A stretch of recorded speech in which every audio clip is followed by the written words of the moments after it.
வணக்கம். பல நூற்றாண்டுகள் பழமையான தேவார பாடல் பெற்ற திருத்தலங்களை தரிசிக்கும் நம் ஆன்மீக பயணத்தில் இன்று ஆடுதுறை என்னும் ஊரில் அமைந்துள்ள அருள்மிகு ஆபத் சகாயேஸ்வரர் திருக்கோவிலை தாங்க தரிசனம் காணப்போகின்றோம். தென்னாடுடைய சிவனே போற்றி, என் நாட்டவர்க்கும் இறைவா போற்றி.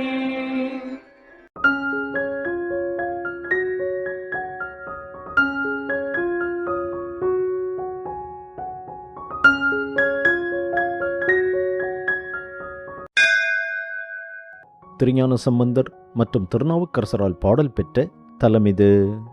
காவிரியாற்றின் தென்கரையில் அமைந்துள்ள தேவார பாடல் பெற்ற தலங்களில் இது 31வது தலமாகும். தென்குரங்காடுதுறை என்ற புராணப் பெயர் கொண்ட இத்தலத்தை அகஸ்திய முனிவர் மற்றும் சுக்ரீவன் வழிபட்டதாக அறியப்படுகிறது. தற்பொழுது கோவிலில் திருப்பணிகள் நடைபெறுகிறது.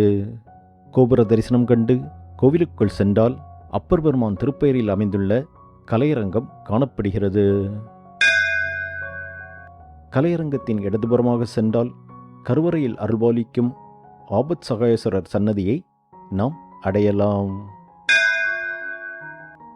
இத்தலத்தில் அருள்பாலிக்கும் இறைவனை நம்பிக்கையுடன் வழிபட்டு தர்ம வழியில் வாழ்பவர்களுக்கு வாழ்க்கையில் எந்த ஆபத்தும் ஏற்படாது என்றும், மேலும் இறைவன் அருளால் அவர்களின் குடும்பத்தில் ஒற்றுமை நிலவும் என்றும் இத்தலத்தின் சிறப்பாக சொல்லப்படுகிறது. தில்லை சிதம்பரத்தில் நடராஜ பெருமான் ஆடிய ஆனந்த தாண்டவத்தை இத்தலத்திலும் அகத்திய முனிவருக்காக ஆடிக்காட்டியதாக தலபுராணம் கூறுகிறது.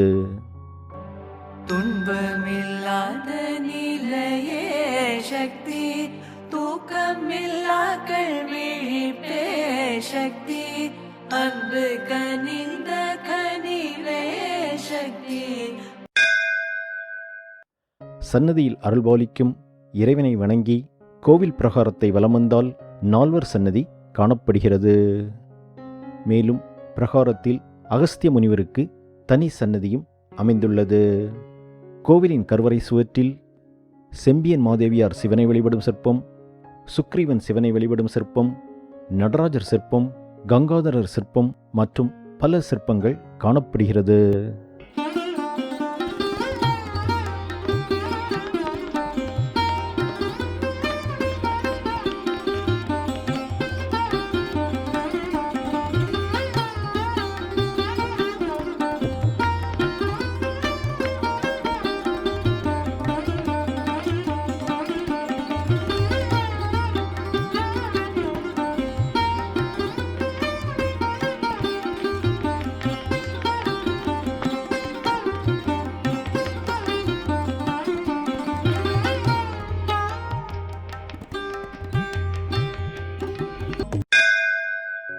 மேலும் கோவில் பிரகாரத்தை வலம் வந்தால் முனிவர்கள் வழிபட்ட பல சிவலிங்க திருமேனிகளும் காணப்படுகிறது.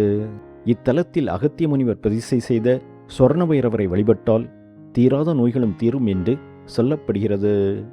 இத்தலத்தில் காணப்படும் கல்வெட்டு தகவல்களின்படி இத்தலம் சுமார் 1500 ஆண்டுகளுக்கு மேல் பழமையானது என்று அறியப்படுகிறது.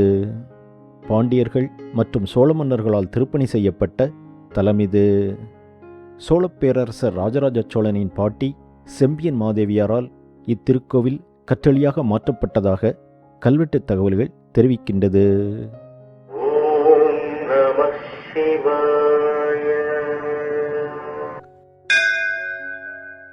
பல நூற்றாண்டுகள் பழமை வாய்ந்த பல்வேறு முனிவர்களும் ஆன்மீக அன்பர்களும் வழிபட்ட சிறப்புமிக்க திருக்கோவிலை தரிசனம் கண்ட மனநிறைவுடன் இக்காணொலியை நிறைவு செய்கின்றோம். மீண்டும் ஒரு திருக்கோவில் தரிசனத்தில் சந்திப்போம். நன்றி, வணக்கம்.